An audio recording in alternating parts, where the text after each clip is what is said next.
and my BFFL were getting our nails done when she asked, "What's your love language?" I smiled. "Probably touch. I love feeling a man's hands around my waist." She turned to me with disgust. "You fucking slut." Before I could respond, she stormed out of the salon with her nails only half done. Like, what in the actual hell?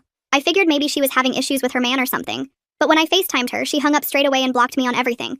Even her mom blocked me. Her mom. I ran back to my apartment trying not to cry. My roommate took one look at me and literally sprinted to her room. Click. She locked her door. "Sarah? Is everything okay in there?" Nothing. That's when my phone buzzed. Texts messages from unknown numbers. "Mia, my ex-BFFL, told me you were looking for some fun. HMU and Dale Mamacita, don't be shy." More texts poured in. Girls from my classes are calling me a homewrecker. A hoe. Screenshots of group chats planning to expose me. It felt like the world was playing some sort of cruel prank on me. The morning after crying myself to sleep, my work manager pulled me aside. He wouldn't even let me clock in. "We heard about what happened. Can't have that reputation here." Fired. Just like that. 4 days until rent was due, and now I had no job. I called my big sister crying because she always knew how to fix things. But the second I told her what happened, she went completely silent. The bad kind of silent. "I can't believe you said that." "Said what?" I was practically screaming into the phone. What exactly did you say when she asked about your love language?" "That I love a man's hands around me." "Oh my gosh." She sounded disgusted. "I didn't think you were that type of girl." "Mia was right about you." "Ashley, what are you—" Beep. She hung up, and she blocked me everywhere within minutes. My own sister. I logged into my old Finsta with shaking hands and stalked Mia's page. Every single photo of her boyfriend was deleted. They weren't even following each other anymore. Tuesday night, Sarah finally came out of her room dragging a suitcase. My parents don't want me living with someone who, she couldn't even look at me. They saw the posts. "What posts?" I was basically screaming now. She just shook her head and left. No roommate meant double rent I couldn't afford. My life was imploding, and I didn't even know why. For days, I couldn't sleep. I tried everything. Showed up at Mia's sorority house begging for answers. "Stop playing dumb. You know what you did," they said before slamming the door in my face. By Wednesday, I was desperate. And if anyone knew what happened, it'd be Jake's best friend, the horn dog who always liked all my Instagram stories. I waited until 2 a.m. to text him. "You up?" In the second, he was practically begging me to come over. I stared at myself in the mirror. Bodycon dress, push-up bra, lip gloss. I looked exactly like what everyone was calling me. His apartment reeked of the devil's lettuce. I did shots I didn't want and laughed at jokes that weren't funny. By 4 a.m., his hands were all over me. Bingo. That's when I forced myself to sound like I was out of breath. "Wait, can we stop for a sec? What happened with Mia?" Brad laughed, but not in a mean way. More like he felt sorry for me. "You really don't know about the test system?" I shook my head. Suddenly, he whipped out his big black iPhone and opened TikTok. It was a video with millions of views. The woman in the video was explaining how girls who say physical touch has no boundaries. They're 73% more likely to steal taken men. My blood went ice cold as the realization hit me. Mia knew her man was on some sneaky shy, and she thought I was the other woman. Mia tested all her friends. "You were the only one who said physical touch." Brad was slurring, but I caught every word. "She screenshot your answer and sent it to everyone. Said you literally admitted you can't keep your hands to yourself." I felt like I was going to throw up. Brad laughed. "She sent a screenshot saying you were desperate to be touched by anyone who'd have you. Made this whole group chat called Easy Target with your photos and number. My boys have been passing it around since Saturday, thinking you're down for whoever." I stood up to leave. My phone had recorded everything from my purse. Brad grabbed my wrist hard. "Where are you going, Chica? You said we'd continue." I yanked away. I got what I came for. His face twisted ugly. "You really are a manipulative slut like Mia said." I looked him dead in the eyes. I had 48 hours until I'd be homeless. But Mia and Brad, they had 24 hours before their entire world imploded. And by the time I was done, they'd be begging for the days when their biggest worry was a failed TikTok test. I walked out of Brad's building into the cold morning air, and my hands were shaking so badly that I could barely hold my phone. The second I got to my car, I locked the doors and pulled up the voice recorder app. There it was, 43 minutes of audio with Brad's confession right in the middle. I played back the part where he talked about the Easy Target group chat, and my stomach turned, but at least I had proof now. I forwarded the file to 3 different email accounts, my personal one, my old school email, and a backup Gmail I made just for this. Then I uploaded it to Google Drive, Dropbox, and iCloud, because I wasn't taking any chances with this evidence disappearing. My battery was at 12%, so I plugged in my car charger and sat there in the parking lot, making sure every upload went through. Back at my apartment, I locked myself in the bathroom and sat on the cold tile floor with a notebook I found under the sink. My hand was still shaking as I wrote down everything I needed to do. Secure all evidence was already done. Finding legal help was next. Figure out the rent situation. Clear my name somehow. Get my job back, maybe. The list kept growing and I felt sick looking at it, but at least having a plan made me feel less crazy. I opened my banking app and the number made me want to throw up. $842 in checking, $200 in savings. Rent was $1,500, red, and I'd already spent my last paycheck on groceries and gas. Even if I drained everything and sold stuff, I'd only have maybe half. The late fee was another $100 after 5 days, and then eviction proceedings would start. My credit would be ruined for 7 years if that happened. The apartment portal loaded slowly on my phone, but finally showed the payment screen. Rent is due in 4 days with a 5-day grace period before they can file an eviction. I screenshotted everything, including the lease terms and tenant rights section. At least I knew exactly how much time I had to figure this out. 9 days total before they could legally kick me out. I called my old manager at the coffee shop and left a voicemail trying to sound calm and professional. "Hi Mark, it's me. There's been a huge misunderstanding about what happened. I really need this job, and I can explain everything if you just give me 5 minutes." I hung up and called again 20 minutes later, this time sounding more desperate. "Mark, please, I'm about to lose my apartment and this is all based on lies. Just call me back." The third call, I was basically crying into the phone. "I know you probably hate me, but I swear I didn't do anything wrong, and I have proof now. Please." I texted him the basic facts about the setup, but the message just sat there, undelivered, not even read. I opened Instagram and started typing out this long post with all the screenshots and timestamps of what really happened. How Mia tested me with that stupid question. How she made up lies about me. How Brad admitted to the group chat. But then I stopped and deleted everything. They'd just twist whatever I said and make it worse. Place, if I were going to use that recording legally, I probably shouldn't post it online first. I found Jake's number and sent him a text asking if we could talk about what really happened with him and Mia. Within seconds he replied, "Leave me alone, you psycho." And then I couldn't send any more messages. He'd blocked me just like everyone else. So much for getting his side of the story or finding out what Mia was really mad about. I googled free legal help in my area and found a legal aid clinic that did consultations for students. The website said they helped with harassment and defamation cases. I filled out their online form and picked the earliest appointment slot, which was tomorrow morning at 9 with someone named Aurelie Ferrara. Having an actual lawyer's appointment made me feel slightly less helpless, even though I had no idea if they could actually help. Then I remembered Paige Swift from the campus newspaper, who always wrote about controversial stuff and scandals. She'd covered that whole thing with the professor last year. I found her email on the newspaper website and sent her a message from a throwaway Gmail account. There's a story about TikTok relationship tests being used to destroy innocent people's lives at our school. Multiple victims, coordinated harassment campaigns. I have evidence, but need to stay anonymous for now. I didn't mention the recording or any names, but hopefully she'd be interested enough to investigate. I texted Sarah asking when she was getting the rest of her stuff from the apartment, and whether she could at least pay her half of this month's rent since she'd lived here for most of it. The message was delivered right away, and then a few seconds later it changed to read. She was seeing my messages but not responding. That little red receipt felt worse than being blocked because it meant she was actively choosing to ignore me while I was desperate. I sat there on my bed staring at my phone and trying not to panic about everything falling apart. My phone kept buzzing with more gross messages from random guys I'd never met. Each notification made my stomach turn as I read things like, "Heard you're easy," and worse stuff I can't even repeat. I grabbed my backpack and walked straight to the campus police station near the student center. The officer at the front desk looked bored as I explained what was happening. He typed slowly on his computer and handed me a case number on a yellow slip of paper. "We'll look into it," he said without even looking up from his screen. I took the paper and left, feeling like nothing would actually happen. Back in my apartment that night, I couldn't sleep at all. I kept staring at the ceiling and thinking about every single conversation I'd had with Mia over the past year. Had there been signs I missed that she didn't trust me? Every memory felt different now, knowing she'd been testing me. The screenshots people had sent kept flashing in my mind whenever I closed my eyes. Words like homewrecker and worse made me feel sick even though I hadn't done anything wrong. The shame was eating me up from the inside, even though none of it was true. At 9 the next morning, I walked into the legal aid office for my appointment. Aurelie turned out to be this young lawyer with sharp eyes who actually listened to my whole story without interrupting. She took notes on a yellow legal pad and asked specific questions about dates and who said what. "You have potential cases for defamation and harassment," she explained while pulling out some forms. She showed me how to save evidence properly on multiple devices and cloud storage. "I'll send cease and desist letters to both Mia and Brad through the legal aid program at no cost to you." We spent the next 2 hours going through every detail and drafting the legal notices. The letters demanded that they stop spreading false information immediately and preserve all evidence for potential litigation. Aurelie typed fast while explaining that even if we didn't actually sue them, the letters might scare them enough to stop. She printed everything on official letterhead, which made it look serious and real. Having actual legal documents with case law citations made me feel less helpless for the first time in days. After leaving the legal office, I texted Samuel from my computer science class, who'd always been nice to me. I asked if he could help verify that my audio recording was real since he knew about tech stuff. He texted back right away, saying he'd help, and seemed genuinely upset about what was happening to me. We met at the computer lab, where he ran the file through different programs, checking for edits or tampering. He created what he called a forensic copy that would hold up in court if needed. The next day, Paige messaged saying she wanted to meet about my anonymous tip. We sat in a corner booth at the campus coffee shop, where she asked detailed questions and took notes on her laptop. She showed me screenshots from 3 other girls at different schools who'd been targeted with the same stupid test. "This is way bigger than just you and Mia," she said while scrolling through her research. I gave her some evidence but held back the full recording for now, like Aurelie had advised. My phone rang while I was walking home, and it was Javier from the property management company. "We need to discuss your rent situation," he said in a business voice. I explained that I'd lost my job due to false rumors, but didn't go into all the messy details.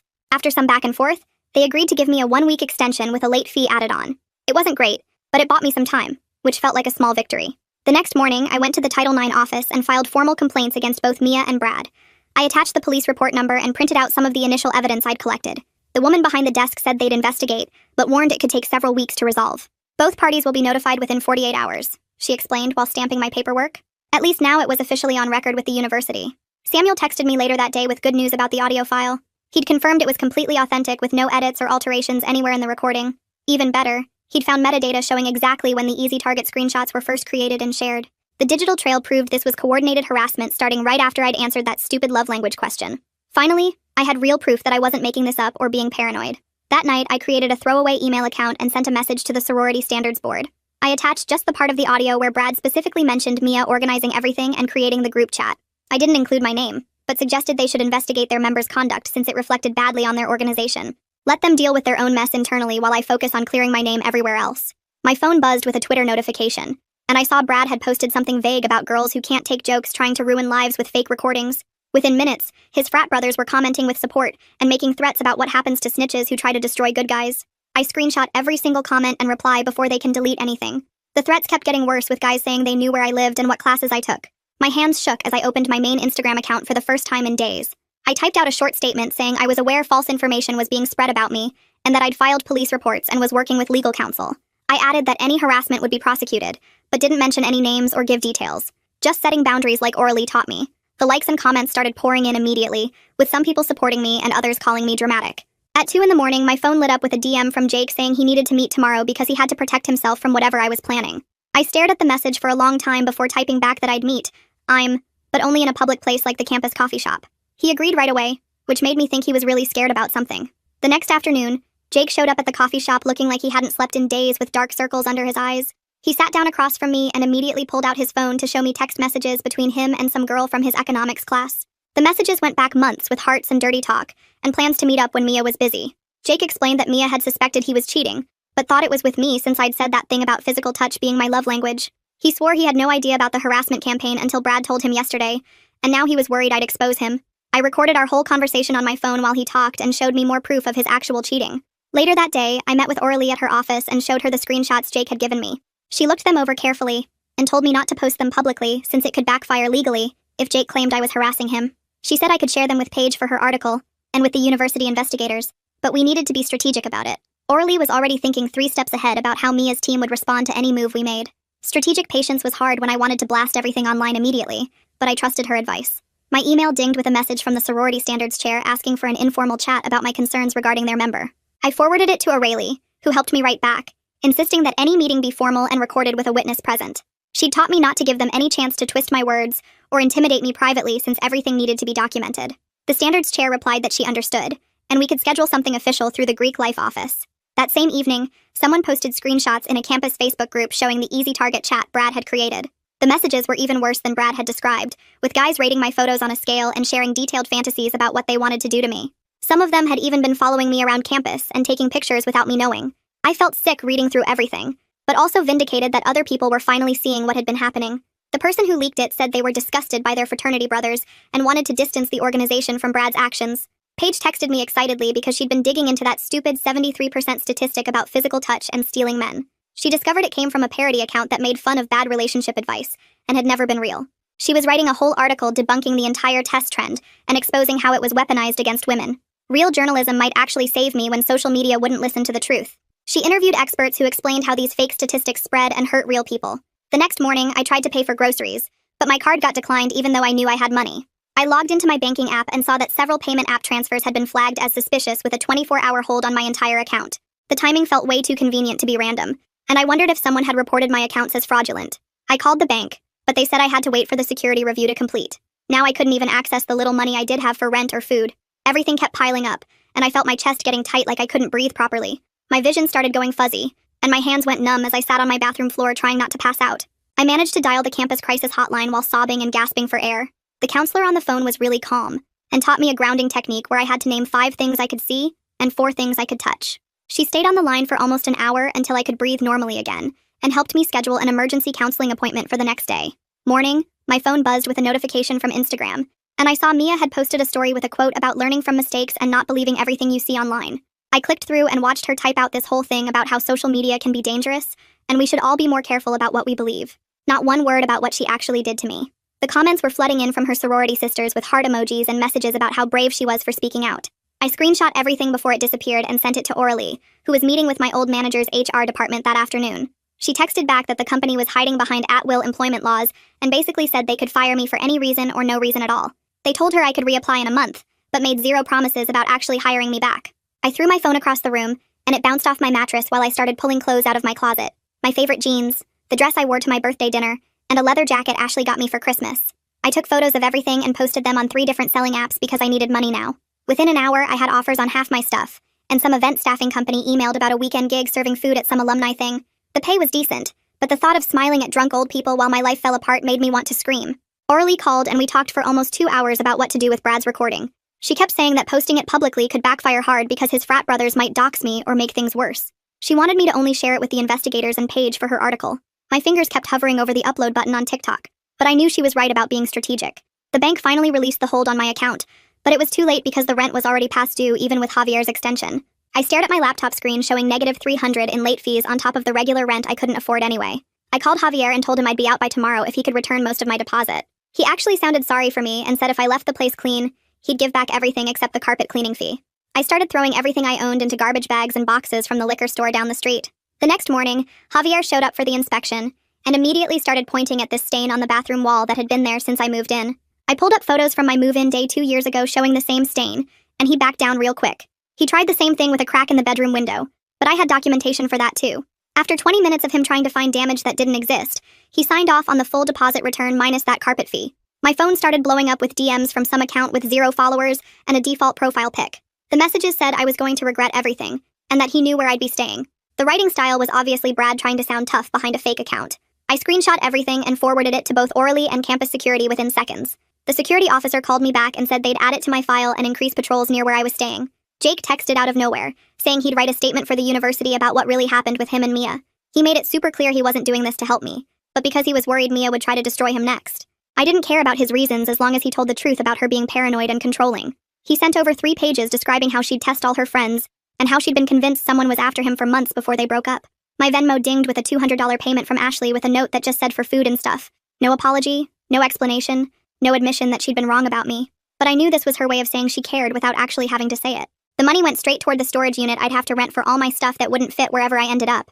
Paige messaged that she'd reached out to the platform where that stupid love language test video went viral.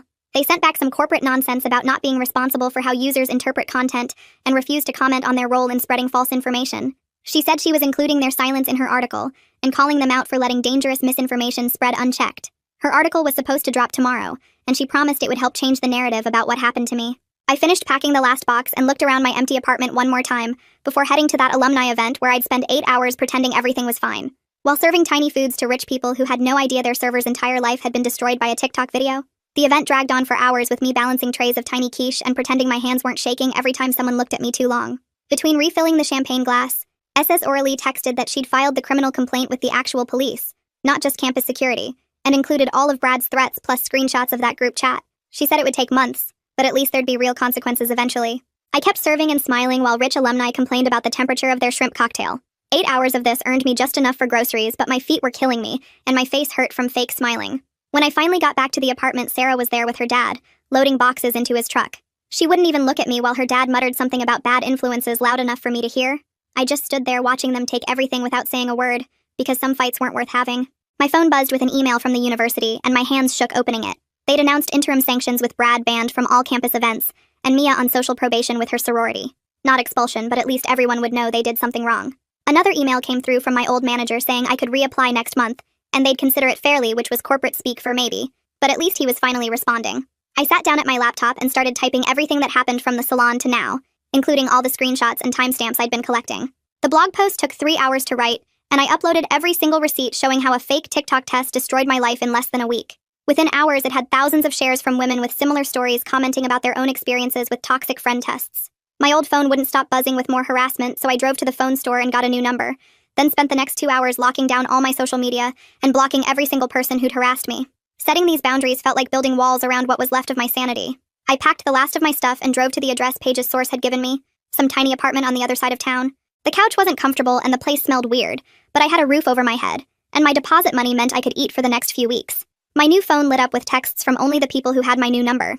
Paige wanted a follow-up interview about the viral blog post. The case manager had updates about the investigation, and Ashley just sent 2 words asking if I was okay. I texted back that I was getting there, which wasn't exactly true, but it was better than admitting I was sleeping on a stranger's couch while my whole life burned down around me. Makes you think, right? Were those heart emojis real support or just people going through the motions? Hard to say. Anyway, I'll see you in the next one. Subscribe for more content like this.